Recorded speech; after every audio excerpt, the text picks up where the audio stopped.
भाग्य बड़ा या कर्म।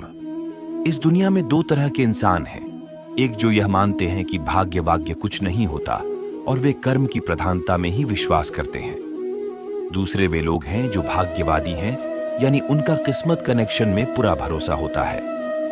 उनका दृढ़ विश्वास होता है कि जो भाग्य या किस्मत में लिखा है वो होके ही रहेगा।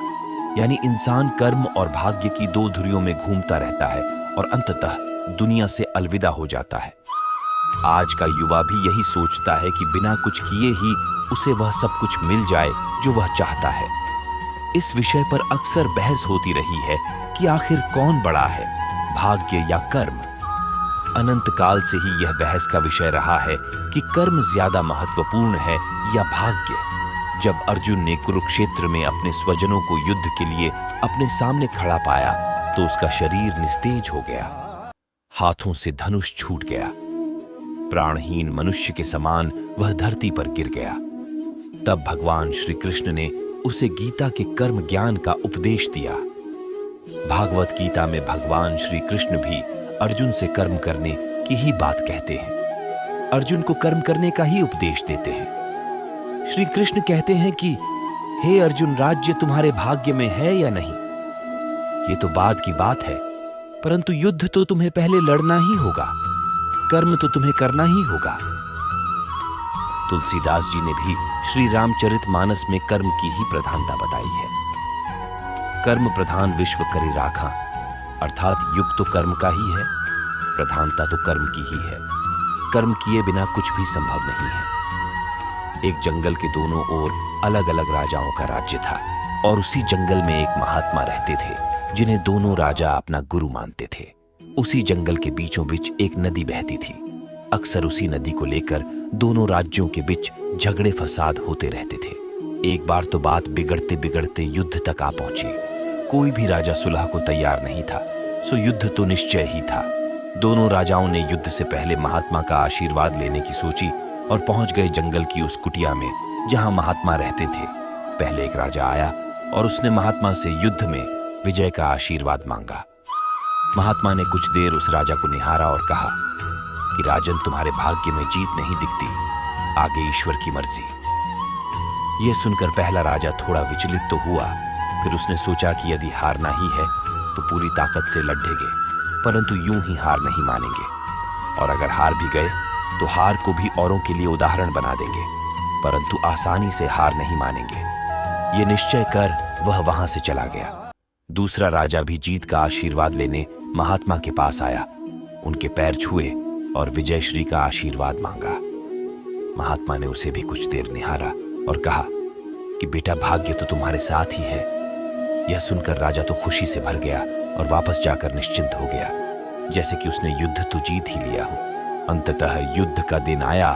दोनों सेना एक दूसरे के आमने सामने थे और युद्ध का बिगुल बज गया। युद्ध प्रारंभ हो चुका था। एक तरफ की सेना यह सोचकर लड़ रही थी कि चाहे किस्मत में हार हो, पर हम हार नहीं मानेंगे, हम अपना सर्वश्रेष्ठ कोशिश करेंगे, अपना सर्वस्व झोंक देंगे। और वहीं दूसरी तरफ की सेना एक निश्चिंत मानसिकता के साथ लड़ रही थी कि जितना तो हमें ही है तो घबराना कैसा।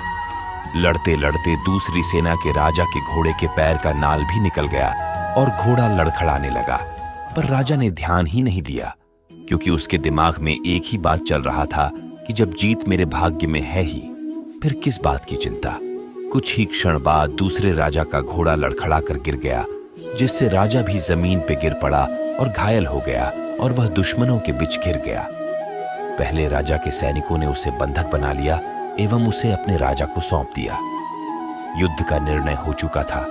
युद्ध का परिणाम बिल्कुल महात्मा के भविष्यवाणी के उलट था। निर्णय के बाद महात्मा भी वहां पहुंच गए। अब दोनों राजाओं को बड़ी तीव्र जिज्ञासा थी कि आखिर भाग्य का लिखा बदल कैसे गया। दोनों ने महात्मा से प्रश्न किया कि गुरुवर, आखिर ये कैसे संभव हुआ। महात्मा ने मुस्कुराते हुए उत्तर दिया, राजन, भाग्य नहीं बदला, वो बिल्कुल अपनी जगह सही है, पर तुम लोग बदल गए हो। उन्होंने विजेता राजा की ओर इशारा करते हुए कहा कि अब आपको ही देखो राजन, आपने संभावित हार के बारे में सुनकर दिन रात एक कर दिया। सब कुछ भूलकर आप जबरदस्त तैयारी में जुट गए। यह सोचकर कि परिणाम चाहे जो भी हो पर हार नहीं मानूंगा। खुद हर बात का ख्याल रखा, खुद ही हर रणनीति बनाई, जबकि पहले आपकी योजना सेनापति के भरोसे युद्ध लड़ने की थी। अब महात्मा ने पराजित राजा की ओर इशारा करते हुए कहा कि राजन, आपने तो युद्ध से पहले ही जीत का जश्न मानना शुरू कर दिया था। आपने तो अपने घोड़े की नाल तक का ख्याल नहीं रखा। फिर आप इतनी बड़ी सेना को कैसे संभालते और कैसे उनको कुशल नेतृत्व देते? और हुआ वही जो होना लिखा था। भाग्य नहीं बदला, पर जिनके भाग्य में जो लिखा था उन्होंने ही अपना व्यक्तित्व बदल लिया। फिर बेचारा भाग्य क्या करता? तो दोस्तों, हमें इस कहानी से यह सीख मिलती है कि भाग्य उस लोहे की तरह वहीं खींचा चला जाता है जहां कर्म का चुंबक हो। हम भाग्य के अधीन नहीं हैं, हम तो स्वयं भाग्य के निर्माता हैं। यह सत्य है कि भाग्य भी उन लोगों का साथ देता है जो कर्म करते हैं। किसी खुरदरे पत्थर को चिकना बनाने के लिए हमें उसे रोज घिसना पड़ेगा। ऐसा ही जिंदगी में समझें, हम जिस भी क्षेत्र में हों, स्तर पर हों, हम अपना कर्म करते रहें बिना फल की चिंता किए। जय श्री कृष्ण।